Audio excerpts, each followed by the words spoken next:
son tantos como las respiraciones. Bueno, arrancamos. Bueno, muchas gracias por venir a todos aquellos que se sintieron convocados, que sintieron el llamado, la invitación, gente que quizás se quedó a medio camino. Vamos a dar inicio a esto que se llama charlas de café, que no se podría hacer sin la relación con las personas, y que ha surgido en nosotros a través de estos 9 años, un poco menos de café que tenemos, que hemos ido generando clientes, conversaciones, amistades, y entre esas charlas ha surgido en este tiempo la posibilidad de volver a charlar, de darle como esa dignidad al lenguaje, redes sociales mediante, que empiezan a alejarnos un poco de esa posibilidad de mirar la respuesta en el ojo del otro, de esperar el intercambio de las miradas. Así que dijimos, bueno, vamos a empezar con lo que nos gusta. ¿Y qué más que el sufismo? Así que tenemos acá a nuestro primer invitado, a Sheikh Ahmed Casagrande. No le conozco el nombre anterior, pero va a ser un motivo de las preguntas. Así que bueno, bienvenido a esta casa, Sheikh Ahmed. Muchas gracias. Y hemos titulado este primer encuentro, Hablemos del Camino. La primera quizás forma de introducirte es, bueno, ¿quién era Sheikh Ahmed o Ahmed antes de encontrar un camino? ¿Y cómo fue, no sé si por allá por los años 90, la forma de buscar y de encontrar? Así que te doy la palabra. Bueno, era como ahora, pero más joven. Era como cualquiera, o sea, la verdad que nunca fue, o sea, en nuestra tradición hay un dicho que dice: los caminos a la divina presencia son tantos como las respiraciones de los seres humanos. Entonces, cuando uno va a hablar de algo que le pasó a uno, es simplemente eso, es algo que le pasó a uno, no es una regla para nada, sino es como uno de los tantos colores que puede tener un pintor a la hora de pintar. No es ni mejor ni peor, es simplemente uno. A mí lo que me pasó fue que me sorprendió, o sea, justo acá hay un libro ahí en la biblioteca que fue el causante de todo esto, de lo que mi familia era de Buenos Aires, mi padre tenía una empresa y quería que yo estudiara administración, o sea, le gustaba la idea sutilmente de que yo estudiara administración de empresas para que trabajara con él. Yo empecé esa carrera y dejé porque me quería, en mi época, yo soy de una época en donde en televisión había un programa que se llamaba Las Aventuras, creo que era así, Las Aventuras de Jacques Cousteau, no sé cómo era. Ah, Jacques Cousteau. Que era un francés que tenía un barco y que hacía tipo estudios oceanográficos y él vivía en un barco y buceaba. Y yo, ¿qué voy a andar estudiando esto de los números? Yo quiero ser como Jacques Cousteau. Se convirtió en Islandia, Cousteau. No sabía. Bueno, la cuestión que dejé eso, me fui a estudiar biología quise estudiar biología marina y me fui a vivir a Mar del Plata. Mi padre me dijo en su momento, me dice, qué buen prospecto de carrera, me dice, te vas a poder poner una pescadería. La cuestión que me fui ahí a Mar del Plata y no conocía a nadie, tuve que hacer curso de inglés, no conocía a nadie. Y un día caminando, me fui a caminar por la calle y entré en una librería por entrar, porque yo no había leído un solo libro hasta esa época en mi vida, había leído un solo libro, nunca fui lector. Y entré porque era para distraerme, porque nunca me llamó mucho la atención otras cosas. Libros, uno mira el libro y se distrae. Y entré en una librería y la señora que atendía viene, mirá cómo son las cosas, ¿no? Viene y me dice, yo tengo un libro para vos. ¿Era en la librería de Isa Acer? No, una librería cualquiera en Mar del Plata, cerca de la peatonal. Y yo le dije, bueno, yo siempre fui una persona tímida. Yo le dije, bueno. Y me dice, esperame que yo te lo alcanzo.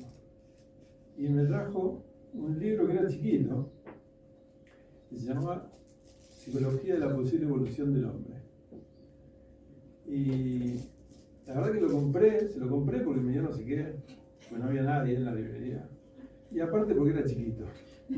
Fueron las dos razones por las que me compré el libro.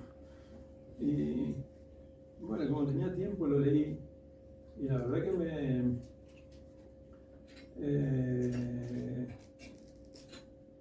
una posibilidad, por eso se llama psicología de la posible evolución del hombre, tiene la posibilidad de evolucionar no físicamente, sino psicológicamente, de alcanzar otra dimensión en su interior.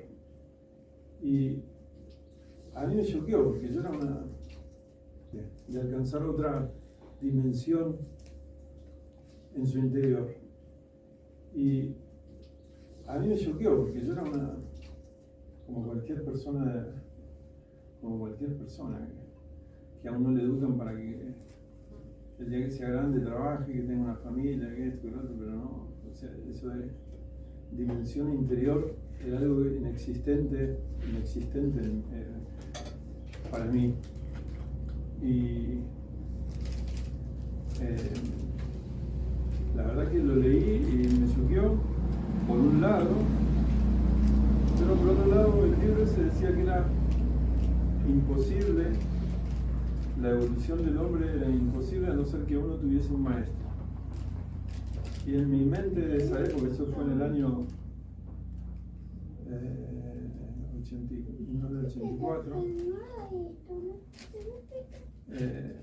post-Beatles, en donde uno creía que los maestros estaban en la India nomás. Entonces yo estoy en Mar del Plata.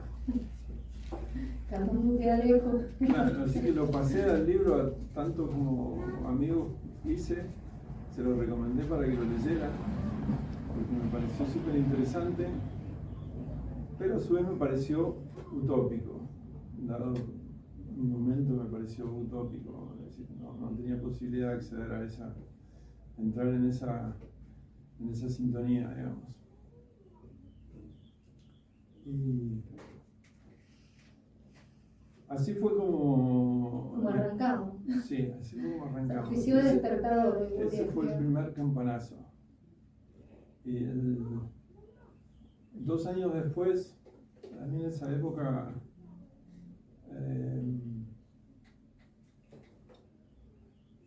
me gustaba escuchar un programa de jazz que daban en la... Yo era un estudiante, no tenía televisión. Tenía un aparatito nada más, de esos viejos de pasacassette con radio. Y a las 8 de la noche daban un programa de jazz. Y una de las cosas que me había pasado ahí cuando me fui a vivir solo fue también que aprendí a escuchar música. Lo que significa escuchar. Y por eso me empezó a gustar el jazz. Y había un programa que era a las 8 de la noche. Y había pasado un tiempo largo, muy largo, que por determinados asuntos había dejado de escuchar ese programa. Y un día llegué a donde estaba viviendo y veo el reloj, un reloj despertador que tenía, y eran justo las 8, y me acordé del programa de jazz y prendí el aparatito para escuchar la radio, el FM. Y justo estaban dando una publicidad que decía Instituto para el Desarrollo Armónico del Hombre, basado en las enseñanzas de Ospensky, que fue el que escribió el libro ese, que está ahí, de la posible evolución del hombre, Gurdjieff y Nicol, un psiquiatra de Mar del Plata que estaba anunciando eso. Y daba el número de teléfono. Y yo nunca fui un tipo rebuscado, y en esa época menos, pero de alguna manera sentí como que eso era que había prendido la radio para escuchar eso. Una sincronía, una intuición distinta, digamos. Sí, de alguna manera, viste, yo estaba en cualquier otra cosa, pero de alguna manera sentí eso y tal vez así que agarré un papel, anoté el número de teléfono y apagué la radio porque sentí el convencimiento de que había prendido la radio para escuchar eso, no para escuchar música, sino para escuchar eso. Y al día siguiente lo llamé al número ese y hablé con la persona. Y así fue como empezó un camino, digamos, que derivó en lo que derivó, que fue que mi vida cambió por completo. Y de ese momento, más allá del entrenamiento puntual que puedan haber tenido en las técnicas de Gurdjieff, ¿cómo fue después ya encaminarse hacia un maestro, cruzar el Atlántico? Mira, sin ir más lejos, llegar acá. ¿Dónde estamos? De Mar del Plata a la pequeña Isla Verde, Chipre. ¿Cómo fue en ese tiempo todo ese proceso? Y bueno, fue justo cuando yo lo llamé, él me citó, la persona esta me citó, el psiquiatra este me citó. Y lo primero que me dijo fue, mira, yo me estoy yendo de viaje por 3 meses y cuando vuelva voy a empezar con los grupos estos del Cuarto Camino. Y él en ese viaje fue que conoció a una persona que practicaba sufismo en la ciudad de Konya, en Turquía, en el interior de Turquía, que pertenecía a la orden de los giradores. Y el psiquiatra era una persona muy especial. Rocati, sí, una persona muy especial. Era muy joven. Yo en ese momento tenía 22 años y él tenía 27 años. Tenía 5 años nada más. Pero era una persona que estaba en otra cosa. O sea, uno tenía en el sufismo, o sea, es muy difícil, difícil de explicar. En el sufismo hay una palabra que describe esto que se llama himma. Himma en sufismo refiere a la aspiración espiritual. En el Cuarto Camino se le dice se habla de algo similar, se le dice como el centro magnético, que es algo que es inherente al ser, no a nuestra personalidad, digamos, no a lo que se formó en este mundo, sino a nuestro ser, algo que vino con nosotros, que es esencial en nosotros, y que es la descripción centro magnético que está buena porque es lo que te lleva hacia, es como algo que está en el centro de uno que te hace ir hacia lo espiritual, hacia... ¿Tiene que ver con los Hanif también eso? Algo diferente, sí, no tanto, algo diferente, o sea, una dimensión diferente a lo plano en este mundo, ¿no? Te hace buscar por algo extra. Él era una persona que tenía eso súper abierto, un tipo que no solamente lo tenía para él, sino que cuando él era una persona muy carismática, cuando él hablaba, él era capaz de transmitir eso, como esa añoranza por algo diferente, por algo que trasciende lo cotidiano. Y bueno, finalmente él, un año después, viajó y conoció a esa persona en Konya, le dijo que el maestro para él era otro, no era su maestro, sino era otro, y él después viajó y conoció al que fue nuestro maestro durante muchos años, que pertenece a la orden en la que nosotros estamos ahora, digamos. Así que para mí fue muy sencillo, porque fue como seguir esa estela, ¿viste? Seguir ese perfume que esa persona destilaba, que iba atrás de él, ¿viste? Uno puede decir este tipo de lira, pero bueno, tal vez sea verdad. Pero en ese momento funcionó de esa manera. Así fue. Y así fue como unos años después, él pasando unas diapositivas, nunca, cuando él se hizo musulmán y se aceptó su maestro sufí, él no lo hizo público, abierto, sino que lo veía en la gente que estaba con él. Si uno tenía alguna inquietud en particular que tuviera algo que ver con eso, él te contaba y te participaba. Y un día él nos invitó a la noche a ver unas diapositivas de su viaje, y a mí me llamó la atención unas fotos respecto de la arquitectura islámica, de la arquitectura sagrada.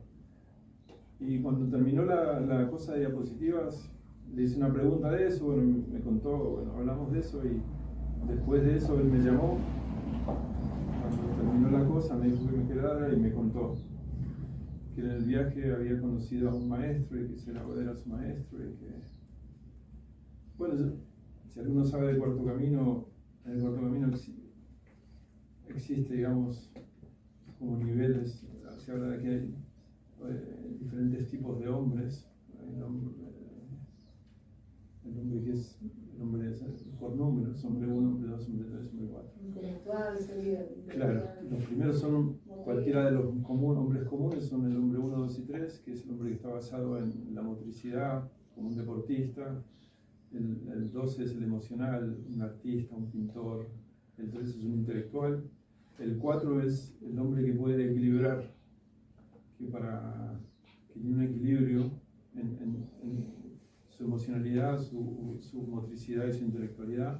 Y a partir de ahí son hombres superiores, ¿no? Desarrollados, trascendieron, digamos, su interioridad. Como los 7 cielos del Islam. Claro. Entonces uno, digamos, desde ese contexto entendía que un maestro es una persona que es más allá de lo que uno puede entender. Así que no me costó, digamos, asimilarlo, y encima muy poco tiempo después tuve la oportunidad de viajar. Porque terminé la carrera y mi padre me regaló para que me vaya de viaje. Así que tuve la posibilidad de estar, primero de viajar por Europa y después de ir y conocerlo. Yo no había visto fotos, no había visto nada, únicamente comentarios de él. Y la verdad que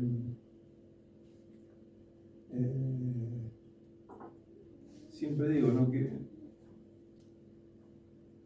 la espiritualidad, o sea, tal como me pasó, es un tema del corazón, no pasa por no es un convencimiento. Yo no tenía la menor idea de nada, desconocía absolutamente todo, no tenía registros, o sea, había escuchado la palabra Islam, había sido educado en buenos colegios, no tenía ni en mi época, yo no conocía nada. Ni en historia te daban el Imperio Otomano. No, nada. Yo era un chico de Buenos Aires, de una familia buena, digamos. Con ese molde, sí. De esos que andan por la vida así. Pero ¿cómo fue llegar a esa puerta? Todo. ¿Qué sé yo? O sea, mirando desde hoy, uno en la vida es guiado. O sea, el caso, o sea, lo más literal es que la persona esta de Mar del Plata, el psiquiatra, cuando me dice, vos llegás, el maestro vive en Chipre, en un pueblo que se llama Lef, que me dice, vos llegás ahí y lo conoce todo el mundo. A él, me dice, es que no tenés problema. Yo llegué, me bajé de un micro, había 3 turcos, le pregunté por el Sig Nassim, me hicieron así, se fueron quedando por su lado. Me quedé en el medio de la nada, en un pueblo de 50 habitantes, que no había nadie. Y agarré y me puse a caminar para algún lado, porque digo, qué sé yo, a alguno más voy a encontrar. Y caminé,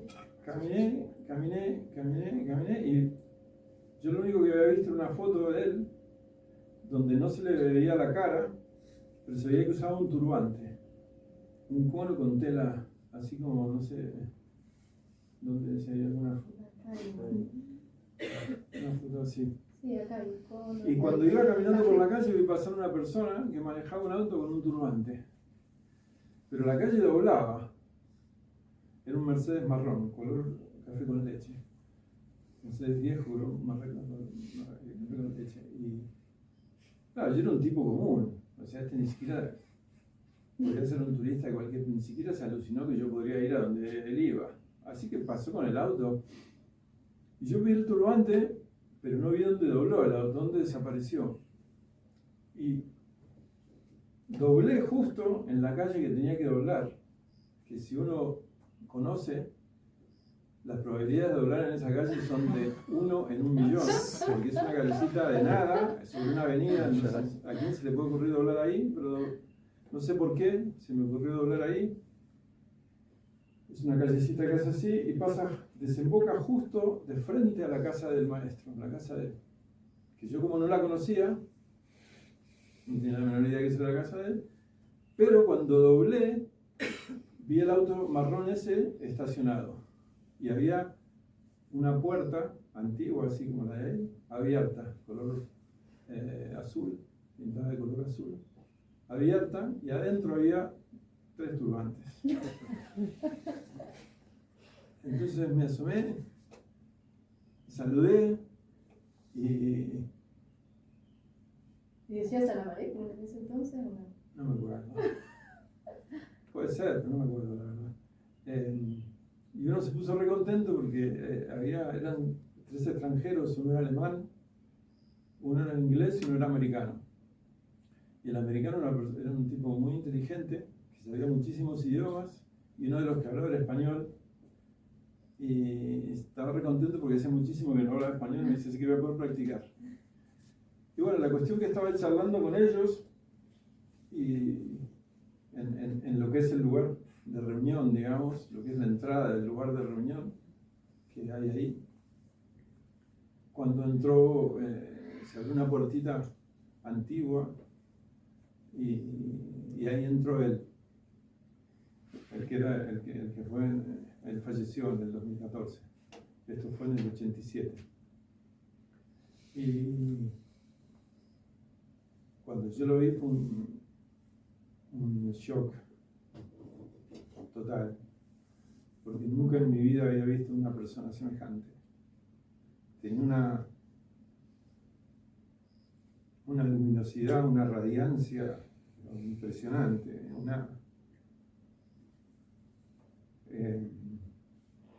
una sonrisa súper emocionante. Me acuerdo y es como si estuviera ahí. Y él estaba re contento y justo se largó a llover y me decía: esta lluvia es por vos. Y así que bueno, así empezó. Y me tuvo como si fuera su cachorrito en esos días. A donde fuera que iba, me llevaba y me sentaba al lado de él y hacía que me expliquen todo. Yo no entendía nada de nada. Hacía que me expliquen todo. Y estuve los 2 primeros días, yo llegué, eso fue un sábado a la mañana cuando yo llegué. Era al mediodía, me dice: yo ahora me voy por el fin de semana a visitar unos lugares. Me dice: si querés venir. Le digo: sí, usted me lleva, voy. Y los 2 primeros días, todo el sábado y el domingo hablando en turco. Yo no entendía una sola palabra de lo que hablaba él.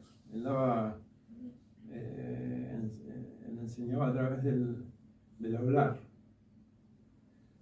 Y yo no entendía nada. Pero yo estaba como en Disneylandia. Él me sentaba al lado de él y me cuidaba y me daba de comer y me decía: si comés esto que es rico y todo, y conmigo hablaba en inglés. Y no entendía nada, pero yo estaba en una nube y me explicaba cosas, hacía que me expliquen cosas que para mí eran de ciencia ficción.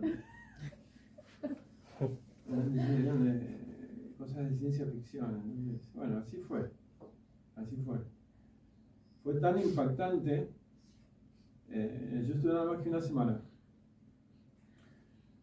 Fue tan impactante ese encuentro que cambió toda mi forma de ver mi vida para adelante. En ese momento había terminado la universidad, me había recibido con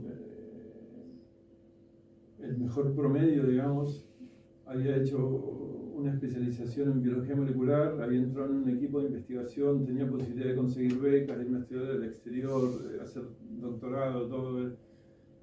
Esa era mi meta en ese momento. Y él, o sea, la presencia, porque él no fue que me dijo, nunca me preguntó, o sea, no es que me dijo, tenés que hacer esto, tenés que hacer el otro, no tenés que hacer esto, no tenés que hacer el otro, no me dijo nada. Nada de ese estilo.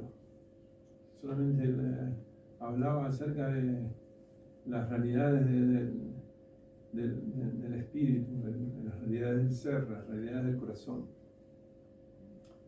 Y eso fue lo que me hizo cambiar todo. A partir de ahí, podríamos decir que ese joven que escuchó ese número de teléfono y que se dio cuenta que hay algo que se va más allá de la realidad ordinaria, a partir de la conexión con tu maestro, ese otro lado, ese otro mundo empezó a tomar cada vez más preponderancia y más territorio. Sí, no es otro mundo, es otra parte de uno mismo. Mira, yo en el libro ese de charlas y reflexiones, en el prólogo, cuando lo estaba escribiendo me vino una imagen que fue tal cual. Yo llegué en ese momento como si no fuese una lombriz, ¿viste? Que lo único, o sea, el prospecto de la lombriz es hacer agujeros en la tierra, ¿viste? Y su única meta está en este plano, ¿viste? En hacer agujeritos en la tierra y comer tierra. Y él, de alguna manera, fue como que me dio un telescopio para ver el cielo. Y ese contraste, ese impacto tan grande para uno que no está acostumbrado a ver el cielo, cuando te invitan con una invitación tan, porque no fue con palabras directas, fue a través de mover algo en uno, que te invitan como a participar del infinito, ¿viste? Entonces, ¿viste? Imagínate, ¿cómo uno puede volver a lo cotidiano si te invitan a participar del infinito? Y te hacen, no una invitación verbal, ¿viste? No pasa por la verbalidad. Esa es la trascendencia de un guía espiritual, que cuando uno está en su entorno, por la estela de ellos, es como hacer esquí. Uno cuando hace esquí, no es que uno tiene el motor en los esquíes, estás siendo traccionado por aquel que tiene el motor. Esto es lo mismo.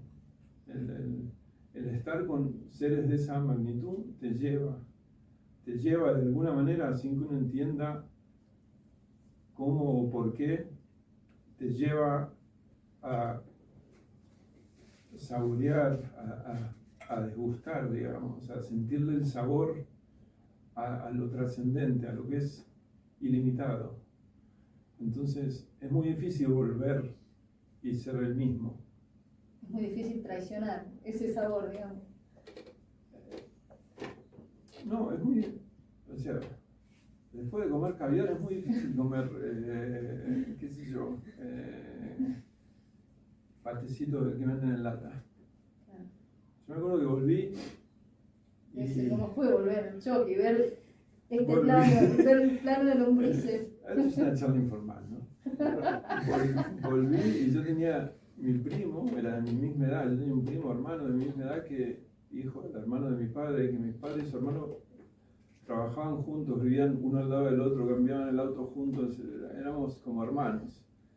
Y mi primo era como yo, y cuando volví lo di vuelta, el pobre quedó.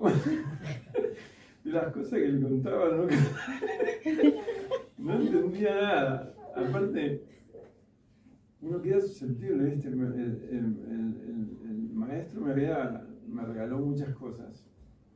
Y entre esas cosas me regaló semillas.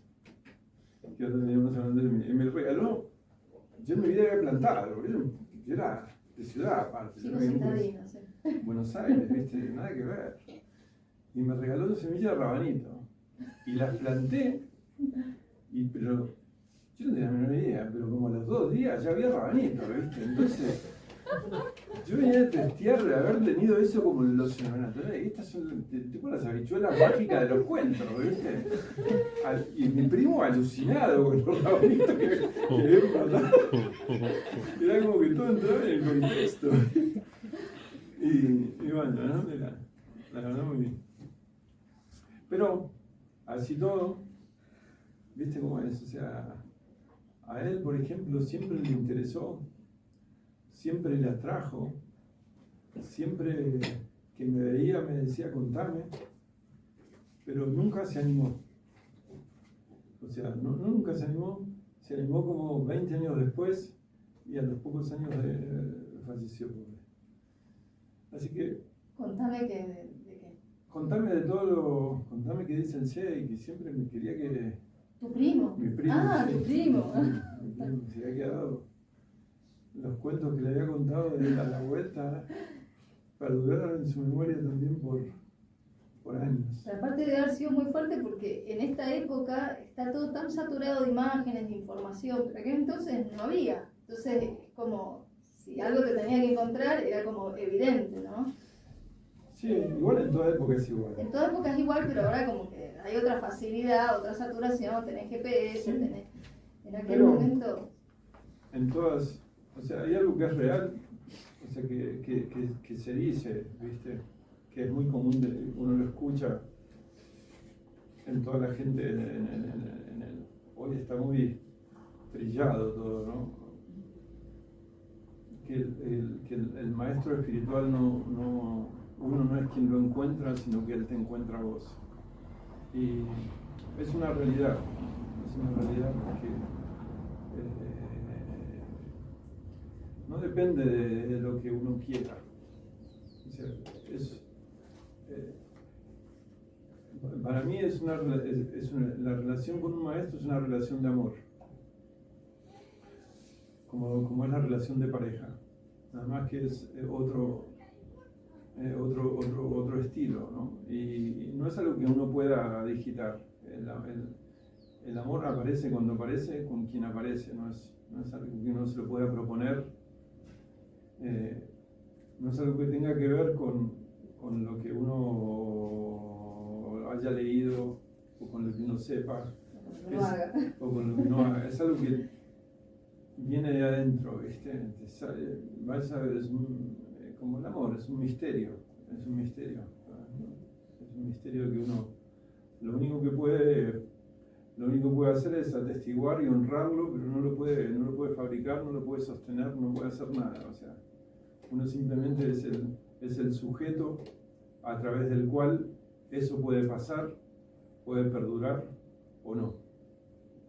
Depende.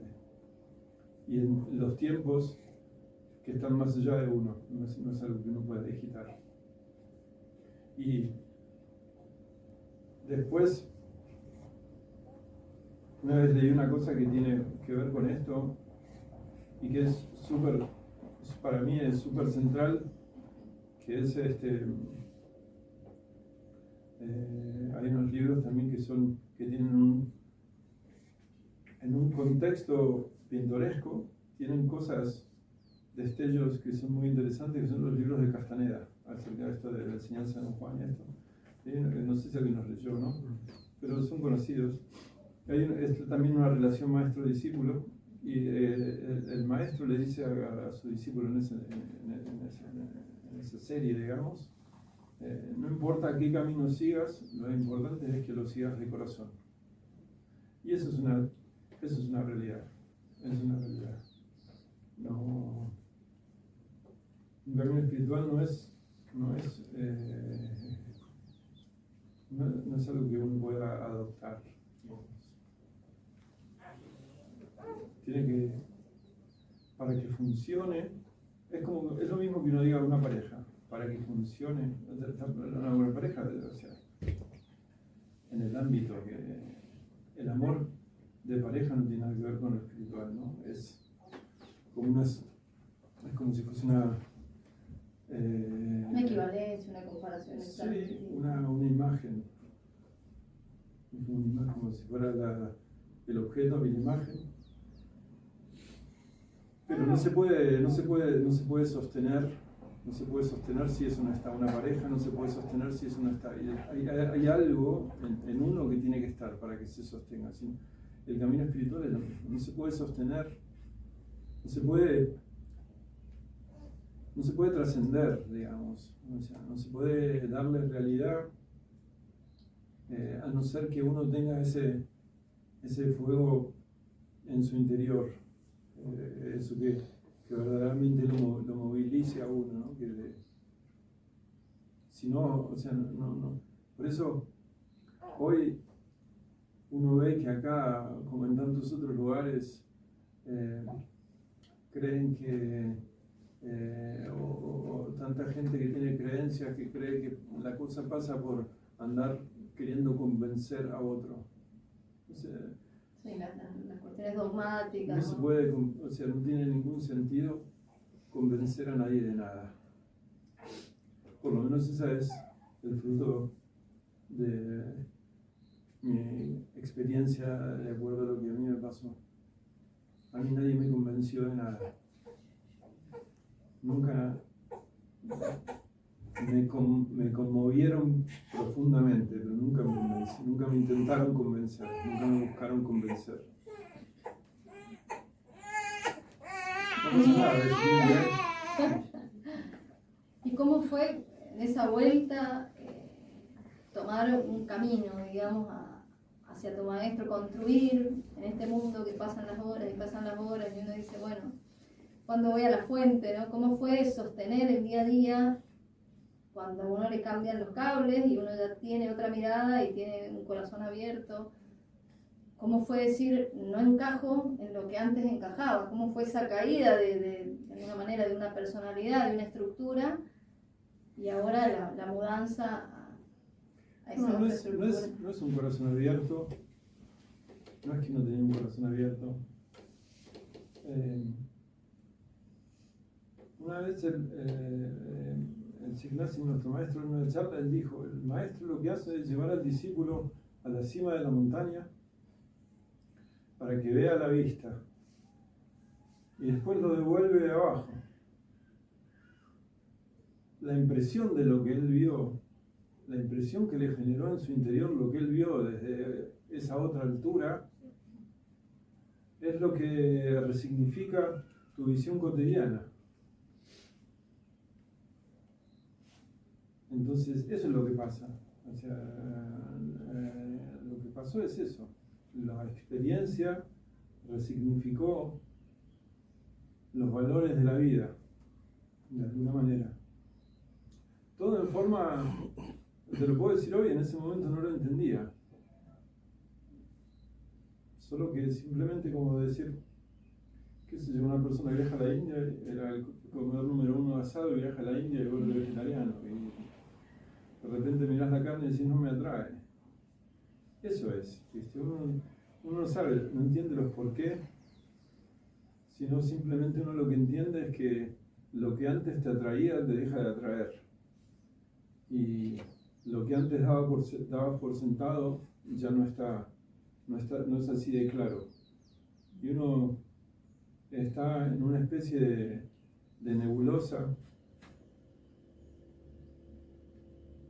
pero de la que tenés una certeza de que tras la nebulosa hay algo y que simplemente hay que perdurar, como se dice en inglés, endure, no me sale en castellano. ¿Cómo sería? Permanecer. Claro, permanecer, o sea, permanecer intentando, no permanecer simplemente, permanecer intentando, continuar, ¿viste? en el sufismo hay una imagen que dice la persona tiene que golpear las puertas de lo divino hasta que las puertas se abran. No es que hay que sentarse al lado de las puertas de lo divino, sino que hay que golpearlas. Eso quiere decir, uno tiene que el golpear como significación de la intención que uno tiene ahí.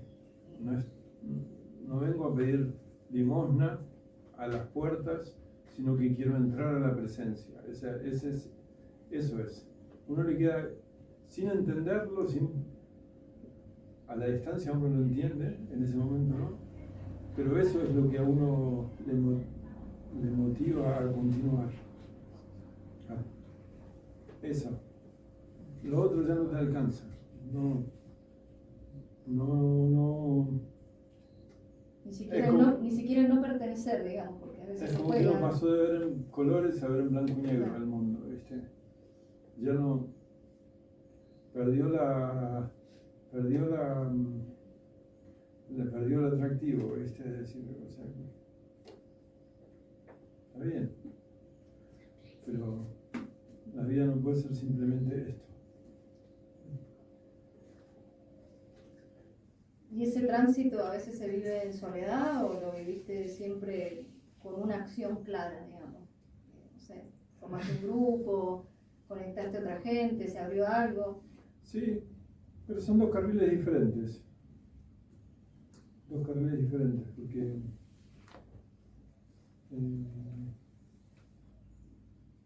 digamos, hay una parte de uno que es mundana y hay una parte de uno que no es mundana. Entonces, pero a su vez esa dualidad está en uno. Entonces, la forma exterior es que uno trata de encontrar justamente una forma exterior que lo represente en aquello que siente. Pero lo que le da es mi impresión, ¿no? Lo que le da la consistencia y la posibilidad de permanencia es que se haya despertado eso en el interior. Si eso en el interior se despertó,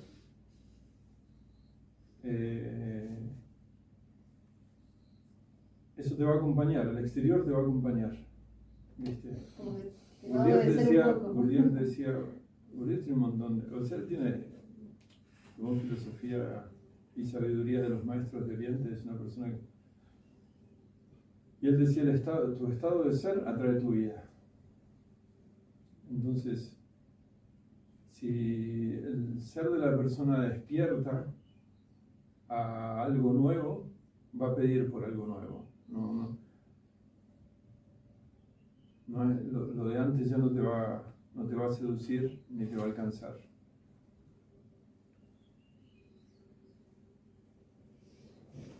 Y en este camino recorrido, ¿cómo ves hoy un camino con tradición en medio de toda esta espiritualidad que crece como la rosa mosqueta, digamos? Toda esta espiritualidad New Age, todo este lenguaje quizás trillado, vapuleado dentro de un PNL, dentro de un sistema de consumo, una espiritualidad metida dentro de un sistema útil de consumo. ¿Qué es hoy encontrar un camino con tradición? ¿Cómo lo ves vos? Es una opción. Hay un maestro sufi que dice que la vida es como un bazar. En el oriente el bazar son las ferias. Es como si fuera un shopping. Al occidente un shopping es más elegante que un bazar, pero es lo mismo. Es más feo. Cada uno va a lo que quiere. Hay unos que van a la tienda de zapatos, hay otros que van a la tienda de trajes, hay otros que van a la tienda de carteras, hay otros que van a la tienda de vestidos, hay otros que van al súper, hay otros que van a Garbarino. O sea, las opciones están. Y está bien que estén, porque no todos los seres humanos tenemos las mismas inquietudes. O sea, y eso no quiere decir que ninguno sea mejor ni peor que otro. O sea,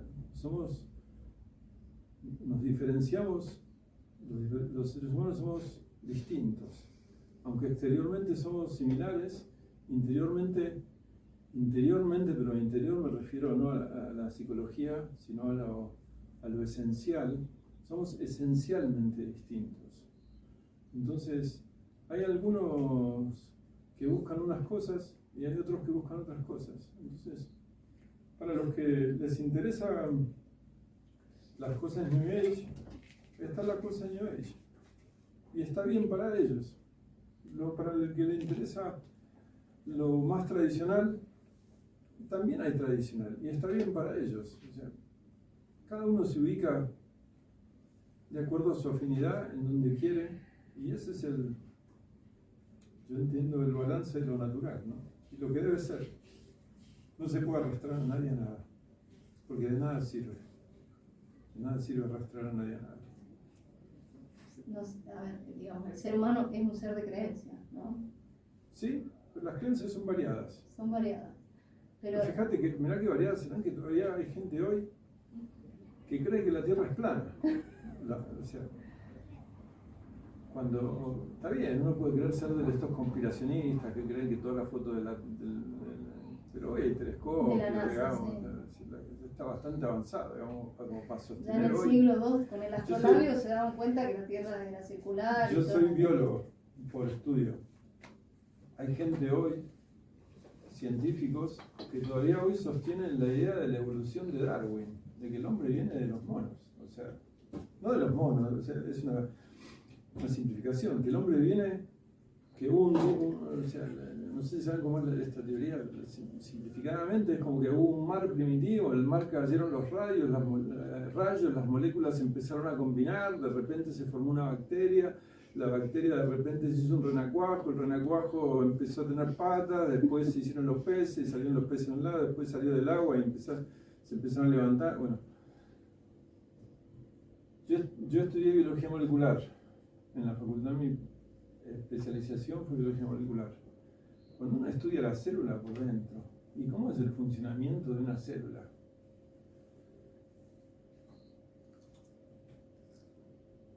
Yo antes de empezar todo esto, cuando fui a hacer yo era agnóstico total. Mis padres no eran religiosos. Cuando fui a hacer el curso de ingreso a biología, no me olvido más. Cuando yo llegué el primer día, yo tenía biología y matemática para rendir como materias en el curso de ingreso. En esa época había curso de ingreso todavía. Y yo no había tenido buena biología en el colegio donde yo iba. Y nunca fui buen estudiante en el colegio. Y en el pizarrón había todo escrito la síntesis de proteínas, el diagrama, cómo es la síntesis de proteínas a nivel molecular. Cuando el tipo explicó eso, yo no la podía creer. Era como una película de ciencia ficción para mí lo que estaba viendo. Y después cuando estudié, siempre me pregunté, ¿cómo puede ser que haya gente que conociendo científicos, o sea, gente de ciencia, que al día de hoy, con lo que se sabe, todavía sostengan la evolución? Creer que todo esto fue cuestión de tiempo y azar. Y azar, bueno, eso es un gran debate, ¿no? Como que explotó el Big Bang y estamos ahí. Yo daba clases di clases muchos años y siempre le decía a los chicos, es como pretender que vos me traigas un rompecabezas de 1000 piezas o de 100 piezas o de 10 piezas si querés, aunque en las células son decenas de miles. Y creer que porque lo tires al aire va a haber alguna vez que el diseño va a quedar armado. Uno de 10 piezas nomás. Te puedes pasar la vida tirándolo, nunca va a quedar armado. O sea, no hay azar ni tiempo que haya podido hacer lo que somos. Porque si uno se pone a ver lo que es el funcionamiento interno del cuerpo, es un cosmos, es una cosa increíble, es una cosa, pero increíble. Como partículas ultramicroscópicas como las proteínas cumplen funciones que tienen inteligencia, como si fueran seres inteligentes donde no hay lugar. No hay lugar porque son carbono, hidrógeno, nitrógeno, oxígeno. y azufre, con algún elemento más. Esos son las proteínas, montones de esas cositas, y cumplen funciones como chequear, por ejemplo, cuando la célula se divide, que el ADN, la copia de ADN, una sea igual que la otra. Y una va para un lado y la otra va para el otro. Y donde hay un error agarran y lo corrigen. O sea, es una cosa que si lo pones a pensar, y es obvio que existe un ser superior. No puede suceder, no puede ser de otra manera. Poner el nombre que quieras para lo que uno quiere, pero no. Si te metes ahí adentro a ver, no podés seguir diciendo venimos del alga electrocutada. Es una cosa. ¿Y no pensás que de alguna manera el sistema también nos va llevando a alejarnos cada vez más de ese asombro o de esa creencia o de esa perfección y de mirar la realidad humana como con ese misterio de estar acá? El sistema es el sistema. ¿Y alguna vez existió lo ideal? O mejor, o que acercaba al ser humano a esa creencia pura, eso que hablamos al principio quizás. Lo que pasa es que el sistema es como decir, es la ruta que va entre Mendoza y San Rafael. No hay que preocuparse. La interioridad tiene que ver con el cielo, no tiene que ver con la tierra. Entonces, no se le puede pedir a la tierra que haga las cosas del cielo. O sea, son diferentes ámbitos, diferentes realidades. Una cosa, el sistema de hoy es un sistema que, entre comillas, ordena la vida en este plano, en lo mundano. Ahora, uno lo que tiene que preguntarse es quién uno es. Porque ese es el punto. O sea, ¿yo soy una lagartija o soy una lombriz? ¿O soy un ser humano que tiene la capacidad de mirar para arriba y preguntarse dónde está el fin? ¿Quién hizo esto? ¿Quién pone a cada estrella en dónde está? ¿Quién hace que todo esto esté y haya un equilibrio? Esa respuesta no te la va a dar el sistema. Esa respuesta solamente puede venir desde adentro de nosotros mismos, no va a venir nunca desde afuera. No hay libro que te lleve a responder eso. Por más que leas libros de filosofía, de psicología, de espiritualidad, la respuesta a eso, así esté en un libro, uno no tiene la capacidad de reconocerla. La respuesta solamente uno la va a poder reconocer cuando venga desde su interior.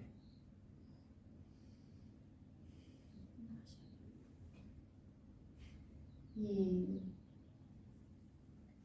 vos hacés alguna acción como para oficiar de ese despertador? Así como estamos hoy charlando. ¿Ah? Yo soy un vago. Bueno, pero acá nos estás despertando con esa poesía. Sí. Soy muy vago. Pero, mira, cuando yo lo conocí a Rocati en esa vez, ese tiempo, el día posterior a que escuché ese mensaje por radio, cuando lo llamé y él me citó, él me dijo, él no era un gurú, ni mucho menos, era un psiquiatra de anteojitos, remerita polo, pantaloncito en su consultorio, un tipo re estándar. Él me dijo algo así como que él veía que mi vida iba a estar marcada por lo espiritual y que esa iba a ser mi búsqueda permanente. Y fue así, simplemente, o sea, yo soy una persona como cualquiera, no es que logré nada, pero mi vida estuvo marcada por eso y está marcada por eso, pero soy un vago. Soy vago. Pero bueno, uno tiene hay una en el sufismo hay un dicho del profeta, la paz con él, que dice nosotros creemos en otra vida, ¿no? Y hay un dicho muy lindo que dice, uno en la próxima vida va a estar con aquellos a quienes en esta vida amo. Y a mí mi Sheikh me despertó eso, así que eso es lo que espero, ser compañero cercano, estar ahí en el entorno, aunque sea mirando por la ventana, donde él esté. Sé que ese va a ser un lugar apacible. Así que a uno los puede salvar las virtudes, yo no tengo muchas, pero él me despertó eso. Y es algo que esta vida no puede apagar. Cuando eso se despierta, no hay nada, es como una luz que no tiene interruptor. No hay nada de este mundo que te pueda hacer apagar esa luz. No hay nada. No hay nada. Nada de nada. Así que, la vayas a ver. ¿Viste cómo es? Uno, independientemente de lo que uno cree, por lo menos uno siente que esta vida, en esta vida uno es conducido y que todo tiene un porqué. Así que bueno, Dios quiera que uno alcance a comprender, y yo siempre lo que creo es que uno tiene que acordarse que esta vida es limitada. Nuestra vida, nuestro periodo de vida está limitado, y que así como cuando la gente cuando sale a trabajar todas las mañanas o los días, cuando sale a trabajar, lo hace con la intención de obtener un beneficio, de poderse llevar algo para su casa. Yo lo que espero es el día que mi vida se termine, el haber sido capaz de cosechar algo que la muerte no pueda quitarme. Unas antiguas prácticas. No sé si antiguo o moderno. O permanente, perenne. Sería, yo creo que eso es. Hay un cuento muy lindo, ¿viste? Hay un cuento muy lindo que se cuenta en el sufismo de un rey de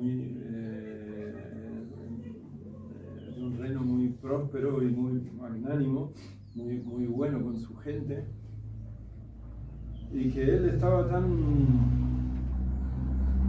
digamos, de alguna manera tan orgulloso de su reinado, que viendo la proximidad de su muerte, él quiso,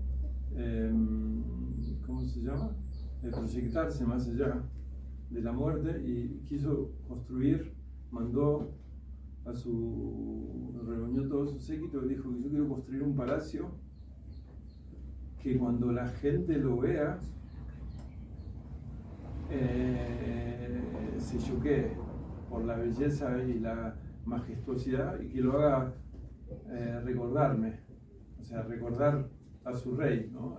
Había sido uno bueno, no un tirano que quería, sino uno bueno, de verdad, ¿no? Entonces lo hizo, dijo no importa cuánto haya que invertir en esto, entonces se mandó a que se haga, ¿no? Y cuando estuvo hecho dijo, bueno, ahora quiero invitar a toda la gente de mi reino a hacer un banquete como para la inauguración de su palacio, ¿viste? Y como él lo había hecho por la gente, llamó a sus guardias y les dijo, pónganse en cada una de las entradas al palacio, y cuando la gente se vaya, pregúntenle qué les pareció. ¿Qué les pareció el palacio? Y si a alguna persona no le gustó o tiene alguna objeción, tráiganmelo porque yo quiero hablar con él. Quiero ver qué me diga, porque pusimos todo el esfuerzo en tratar de que no haya objeciones, que no haya peros cuando la gente vea esto. Bueno, así fue. Y hizo la fiesta, vino toda la gente, y a medida que la gente se iba, los guardias le preguntaban. Hasta que uno que se iba le preguntaron los guardias y él le dijo, sí, está todo muy lindo, pero dice, hay algo que no me deja en paz en mi interior. Entonces los guardias le dicen, ¿nos podrá acompañar? Porque el rey nos pidió que a cualquiera que estuviera en esta condición en la que usted está, que él quería hablar con ellos porque quiere saber a ver en qué pudo haber fallado. Entonces, bueno, se lo llevan al rey. Entonces el rey le pregunta, dice, ¿cuál es ese que notas que le faltó? Y él le dijo, lo que vi es tanto la magnificencia del rey como de su palacio, pero esa magnificencia de hoy me hizo recordar de que el rey va a morir y que el palacio va a llegar un momento en el que ya no va a brillar más, que va a haber solo ruinas de él. Y eso, dice, fue lo único que me dio un sinsabor en mi corazón. Entonces el rey le dice, bueno, pero morir, o sea, el rey buscaba objeciones lógicas, digamos, y entonces le dice, bueno, pero morir, nos vamos a morir todos, y obviamente cualquier cosa que hagamos en esta vida está sujeta al deterioro del paso del tiempo. Y esta persona le dice, excepto aquello que construyamos en nuestro corazón. Entonces, eso es, ¿no? Eso es. O sea, yo lo que veo es que hay como un desenfreno en los seres humanos. Yo tengo hijos adolescentes, 20, 18. Veo como un desenfreno en querer construirse a sí mismos a través de las cosas de este mundo. Construirse como hombres de negocios, como esto, como el otro, el tener. Y hay como un olvido de quién uno es, de qué hay adentro de. O sea, ese deseo de construirnos viene de nuestro ser mundano, digamos, de qué es lo que nos enseñaron a todos, que cuando crecemos tenemos que progresar y tener esto, y si podemos tener más posibilidad de ofrecerle a nuestras familias algo mejor, está bien, y todo eso, ¿no? Pero eso no tiene que ver con quién uno es. Eso tiene que ver con la parte de uno que aparece desde esta vida, digamos, que es educada por nuestros padres. Pero en el camino espiritual te enseñan que los hijos son ¿cómo se dice? En árabe se dice amana, ¿cómo se llama en castellano? Como un fideicomiso, algo que se te da pero no es tuyo, se te da una salvaguarda, algo que se te da en salvaguarda, ¿no? O sea, ellos son antes de ser hijos, porque pueden ser hijos, o sea, porque aparecieron en este mundo, pueden ser hijos, pero en nuestra tradición se dice que a los 40 días posteriores a la fecundación del óvulo por el espermatozoide, en el vientre de la madre, el alma entra. No, en 40 días empieza a latir el corazón, en el tercer ciclo de 40 días. En el tercer ciclo de 40 días, los terceros, cuando se cumplen 3 ciclos de 40 días, el alma entra a ese embrión. Y lo va a acompañar hasta el día de la muerte. Y esa alma no es el alma del ser humano, no es el alma del animal. El alma del animal es, digamos, es una energía vital. Es una energía vital. Es como decir, vos sacás el alma de un caballo y lo pones en otro caballo, el caballo sigue siendo el mismo caballo. Le cambiaste por afuera, pero sigue siendo el mismo. Nosotros no. Si yo hubiese nacido en la China, hablaría chino, tendría los ojos así, comería comida china, pero en el interior esencialmente yo sería el mismo. Mi personalidad sería diferente, pero esencialmente sería el mismo. ¿Eso qué quiere decir? Que aparte del ser mundano de uno, en nosotros hay alguien, hay un ser que tiene una identidad.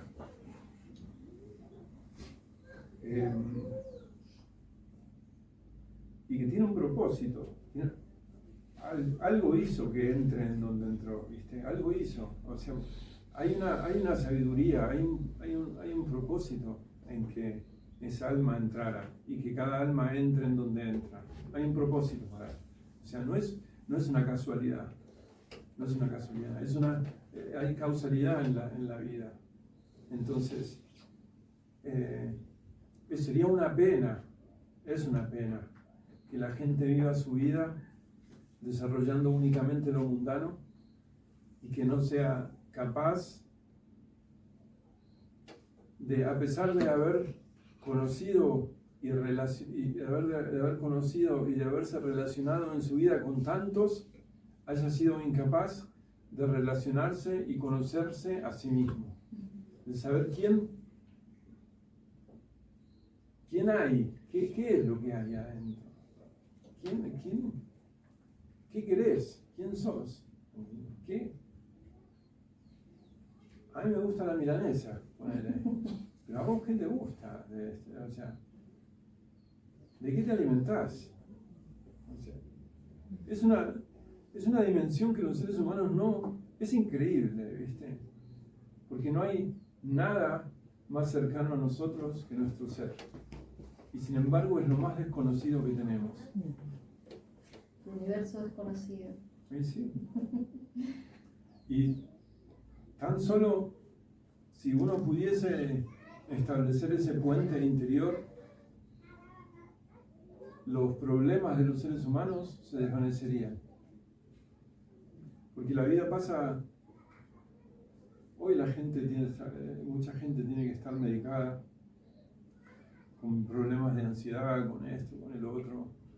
Si ese puente interior se hace, la gente pasa a otro nivel de bienestar interior.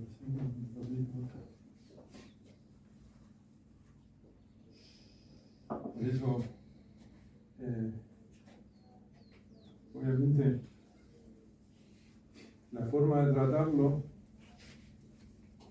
el sistema te trata en este mundo y te da remedios, te da pastillas, ¿viste? Cuando en realidad la solución es algo a otra dimensión de uno mismo.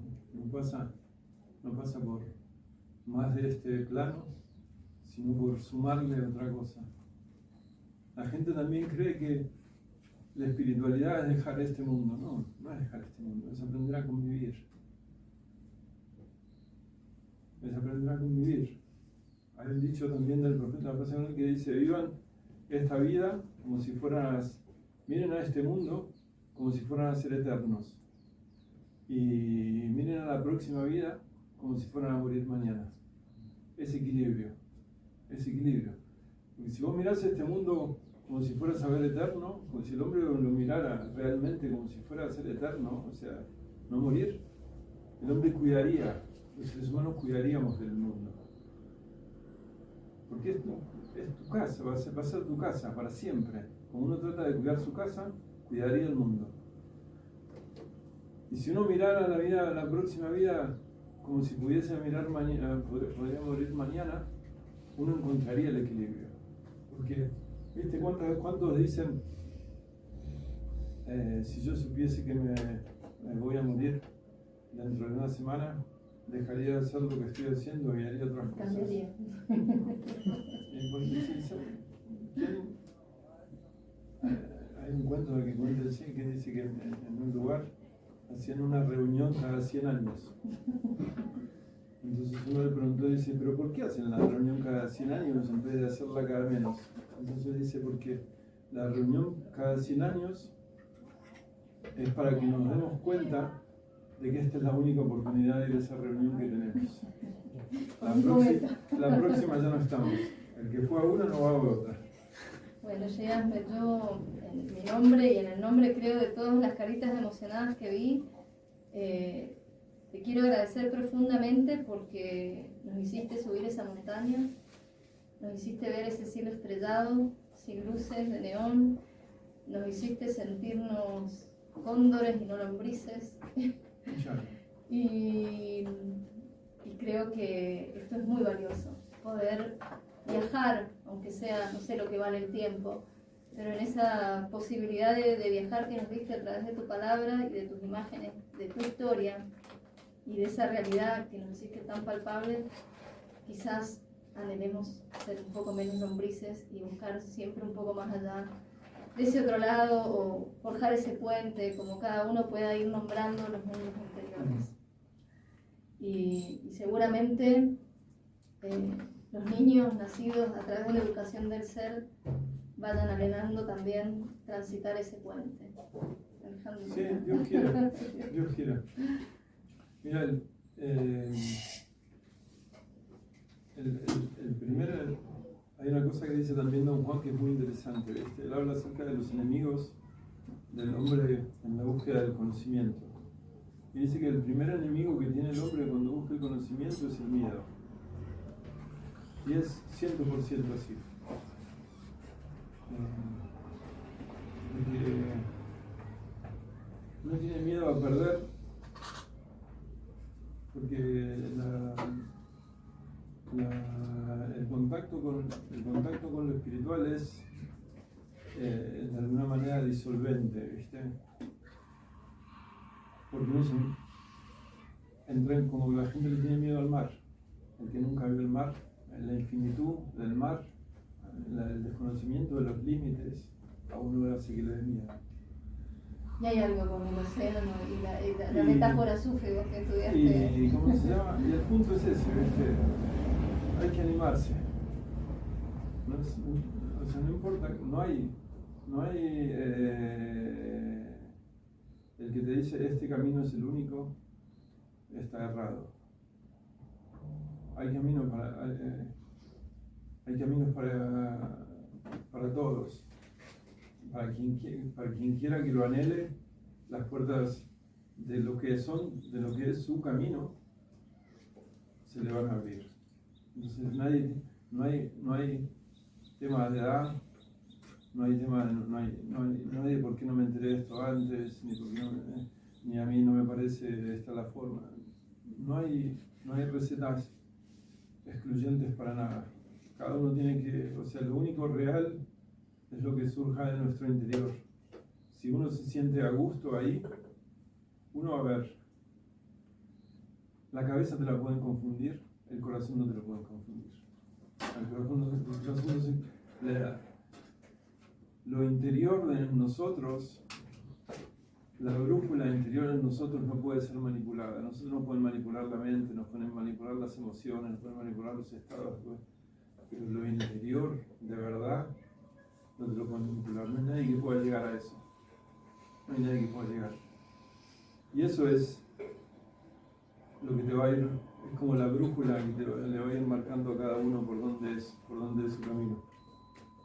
Así que Dios quiera que el único sentido que tiene es contar lo que uno vivió y lo que uno le pasó es para tratar de ver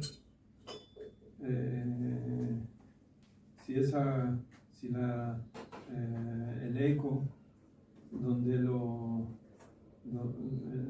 que a uno le pasó resuena en el interior de otro. No tiene que ver con atraer a nadie a ningún lado, sino simplemente eso, es una invitación abierta a cada uno a que pueda alcanzar otra aventura en su interior que le dé la posibilidad de significar su propia vida en contenidos reales, no en cuentos de terceros, sino en contenidos que le sean reales, de forma tal de hacer más liviano el tránsito por esta vida. Podríamos decir que la vida espiritual es como que uno vuelve a nombrar, como que se encuentra con la vida donde todos los conceptos caen, se encuentra con el viento, se encuentra con la fuerza del árbol, se encuentra con las cosas más allá de lo nombrado y uno vuelve a intentar de poner palabras. Podríamos decir que el sufismo es eso también, el camino de las realidades interiores. El sufismo es un camino vivo, que está vivo.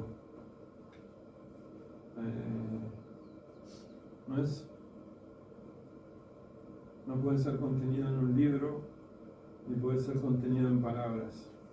Es como el cuento del elefante, ¿viste? Llevaron a una aldea un elefante, la gente que no lo conocía, y la gente entró a la noche en donde estaba el elefante y uno le tocó la pata. Entonces le dijo, el elefante es como una columna. El otro le tocó la cola y dijo, es parecido a una escoba. El otro le tocó la trompa y dijo, es parecido a una manguera. Hay una frase muy linda que no sé quién dijo acerca del sufismo, que es el sufismo en el tiempo en los primeros, en el tiempo del origen de esa palabra, era una realidad sin nombre, y hoy es un nombre del que muy pocos conocen su realidad. El punto es ese, ¿viste? Que uno se anime a ir en esta vida en búsqueda de realidades, no de nombres o de ismos o de etiquetas para pegarse, yo soy esto, yo soy el otro. Yo quisiera que uno pueda, en vez de pretender pegarse etiquetas en esta vida, ir quitándose capas de autodefinición hasta encontrar lo que uno verdaderamente es. Y ahí uno va a estar en paz, con sí mismo y con los demás. Se acabaron los conflictos. Bueno, nuevamente agradecerte por esta posibilidad de surfear, de meternos en esas profundidades, ¿no? Y de sentir esa paz, como que no hay resistencia, ni con el afuera, hay todo un océano por descender. Gracias infinitas. Nos llevamos todos en el corazón ese viaje, esas imágenes dentro que inshallah nos ayuden a empujarnos siempre un poquito más. Muchas gracias. Dios quiera que sirva para algo, más que pasar un rato.